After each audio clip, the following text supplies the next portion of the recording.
Magandang araw, bagong Pilipinas. Narito ang Police News Express sa oras na ito.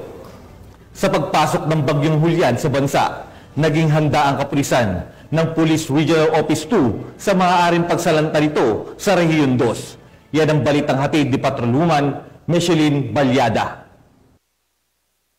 Bahagi ng paghahanda sa Bagyong Julian, nagsagawa ng accounting at monitoring ang mga kapulisan ng Region 2 mula sa iba't ibang bayan, partikular sa bayan ng mas higit na naaapektuhan ng Bagyong Julian. Ang PNP ay laging nakahanda sa anumang sakuna katulad ng bagyo upang mabilis matugunan ang mga pangangailangan ng ating kababayan. Kasama din sa kanilang paghahanda at pakikipagtulungan ang mga barangay officials, lokal na pamahalaan at iba pang ahensya ng gobyerno.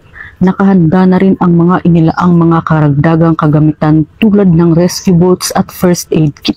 Nakabantay na din ang mga kapulisan sa mga apektadong lugar at patuloy ang pagbibigay impormasyon sa mga mamamayan upang masiguro ang kaligtasan at seguridad ng residente. Samantala, pinapaalalahanan ng PNP ang bawat isa na maging mapagmatsyag at sundin ang mga abiso ng mga otoridad, maging handa sa anumang sakuna at sumunod sa mga safety protocols dahil sa ganitong paraan ng pakikipag-isa, makakamit ang kaligtasan ng bawat isa.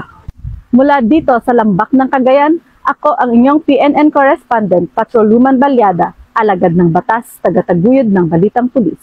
Maraming salamat, Patrolwoman Balyada. At para sa iba pang napapanahong balitang pampulisya, lagi po tayong tumutok sa Police News Network.